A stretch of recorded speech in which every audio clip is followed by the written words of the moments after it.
Greetings YouTube, Djeagle from The Honest Reviewers today coming at you with today's rant. Today's rant is about internet in the northern areas of Ontario. Specifically for myself, I live up on towards Minden, Haliburton area, Bracebridge. I'm in the northern Ontario aspect, not quite up north, but still enough away from certain areas of civilization, so to speak. It takes about half an hour to get anywhere right now.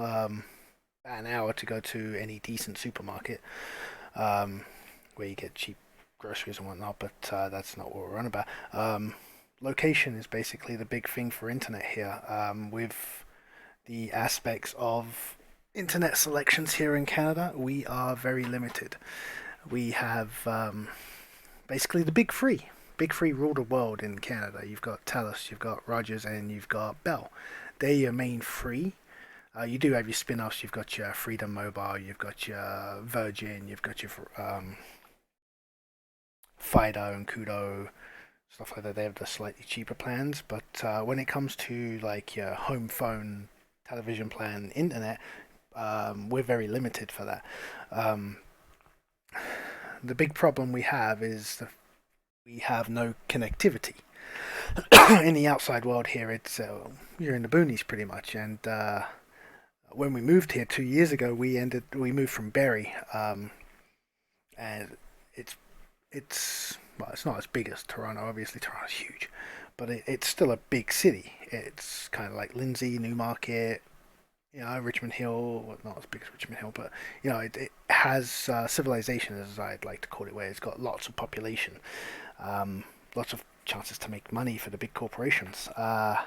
For us, though, we ended up moving in. We got the Bell Special, which is 5 megabits download and 0 upload. It was terrible. You couldn't even live stream. I can't even live stream with what I've got now, which is 25 megs download and 1 meg upload. It actually turns out to only be half a meg upload, and it takes forever.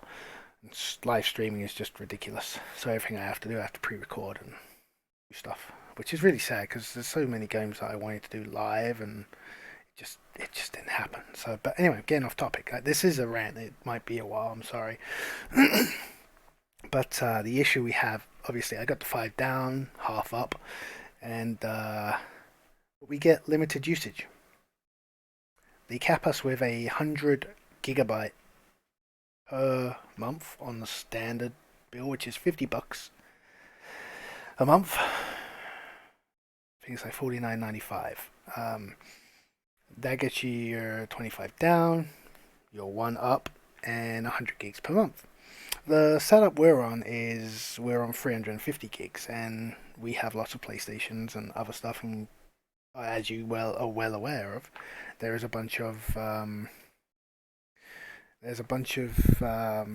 for PlayStation updates. Day one patches. Every week there's something new. Destiny 2, for example, there was a 5 gig update yesterday. It's just stuff like that. It all eats away, right? Even your phones. So 350 gigs doesn't really last you a lot. Now, our 350 gigs goes in like the first 3 days. Now, there's a downside and upside to the way the big three work. They allow you to have unlimited internet download aspect if you pay for it. Now, there is a way where you can get unlimited download and you don't. You pay a set amount. You pay $100 over the top, and then that's it, because that's the limit. They can only charge you $100, and then after that, you just end up doing whatever you need to, which is really good. So yeah, my advice is, if you're on that kind of plan, is to just rake it in. Just use it if you want to. If you want to save money, then obviously cut your bandwidth down. But if you've got so many PlayStations and other downloads, and you stream TV, if you've got Netflix, it takes bandwidth. Many things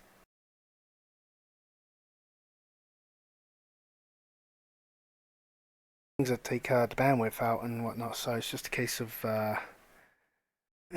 just saving it up where you can. But the annoying thing is the fact, from being in Barrie, which is only 2.5 hours away, and you move 2.5 hours away, you'd think you'd get the same connectivity, especially considering the CRTC said that, which is the Canadian I forget what it is, but it's they control like big corporations and what they can do for people. They regulate pricings and stuff like that. Um, but yeah, they don't do a very good job. They said that everyone should have high speed internet as of not 2019 March, but 2018 March, and we didn't get it until 2019, and there were still limitations. We use the LTE network, so they can charge a pretty penny. So we don't get fiber or anything like that. We're on the LTE network, which is really sucky. It's good for download, but not for upload. So yeah, but so yeah, they're raking in the money because they can. They have all the fiber cables and stuff hooked up. They just don't want to implement it.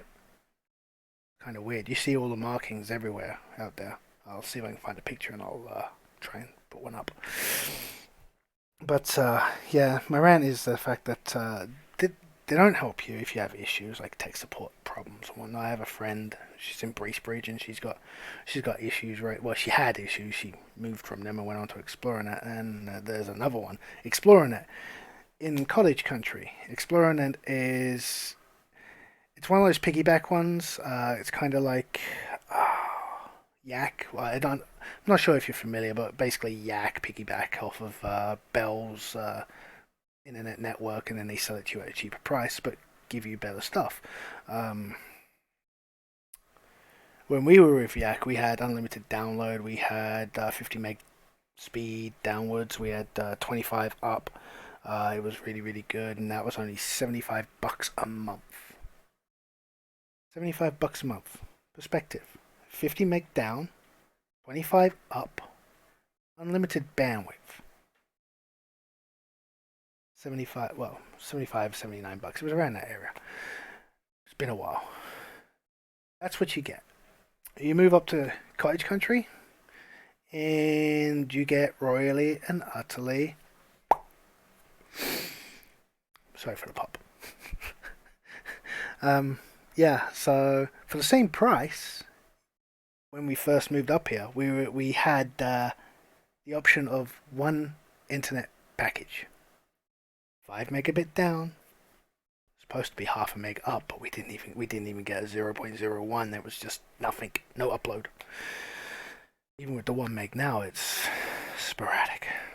Oh, but yeah, it'd be nice if we had some good competition over here from somewhere from England, you know. Bring over the good stuff and the cheap stuff. Even the States have it better than we do. Like, Canada gets ripped off on everything. Everything. Like, seriously, the internet, it doesn't matter what service it is. I mean, you get taxed on everything anyway, right? You get taxed on your wage, you get taxed on this, you get taxed on that anyway. But the service with Bell, like the customer service, is also sporadic. Now, you may get one that'll help you. That's good. Good job. But then you'll get those ones that'll just go through that little checklist here. Hold on. I'm going to get my little word pad and I'm going to read out the things straight off the bat and just tell the customer that, and maybe they'll go away and go shoo. But that's like with everything though. But yeah, like cell phones, Bell, Rogers, TELUS, they hold everyone else accountable. Like they hold Fido, Kudo, Freedom Mobile, Chatter. They all hold them for ransom because they sell their network off. Like, and now that we've been told that the big three have stopped competition from coming over here from the States, so that means no Verizon or anything like that. So it's not going to bring lower prices to us here in Canada. We're not going to get better service at the moment. Hopefully things will change. I mean, CRTC did just say, was it CRTC? I think it was. Somebody has said that they were going to drop prices down for cell phones and whatnot by 25%.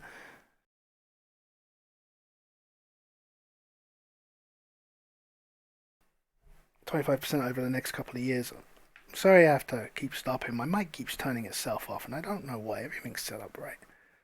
I usually like the S350, but it's being a pain in the backside. So, but yeah, yeah, that's pretty much it, really. I mean, we get gouged on pricings and whatnot. We get heavily taxed. uh, but yeah, it's all well and good and fun. So, but yeah, again, they sell their network off to the others, and obviously the prices are somewhat cheaper on other ones, but they're not as cheap as they could be because the big three. I would like to see the big three lose their power completely, lose the holding, and just open it, open it to everyone, open source. But yeah, for those out there who complain to other people who are saying that the download speeds are slow, like trying to help out, they ask a question. I was on Facebook. Somebody asked a question about, hey, has anyone had any issues downloading the Destiny 5 gig update? It took him 4.5 hours. Man, it took me a week just to download Mafia 3 when we moved in here. It was it was a pain in the back, that was. But yeah, that's pretty much it, really. I lost my thought. I'm sorry, guys. It's been hectic. So yeah, but yeah, I'd like to see it open source and open it up to a lot better competition. Give us some cheap prices and whatnot, but yeah, unfortunately, it doesn't quite go that way. So,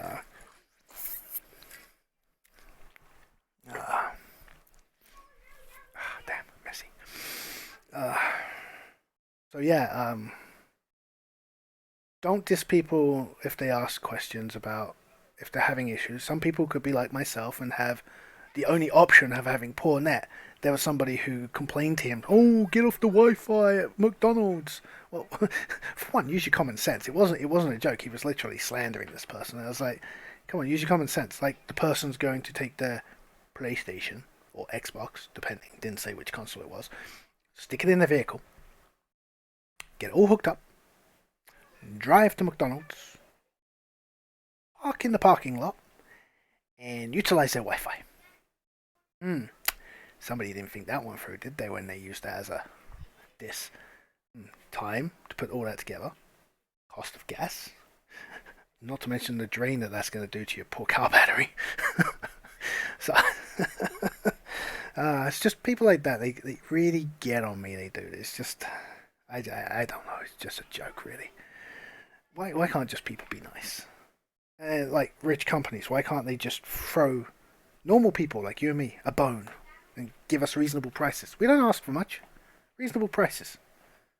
We don't earn a lot of money. Minimum wage is bugger all these days. It was bugger all back then anyway, but it doesn't really matter. It's just the fact that it's bugger all. But yet everything keeps rising. Taxes rise. Foods rise. Wages stay the same. Rent rises. Utilities rise. Running a vehicle rises. Wages stay the same. And also, here's something to think about. This will be on a different video as well. Is used products. Okay.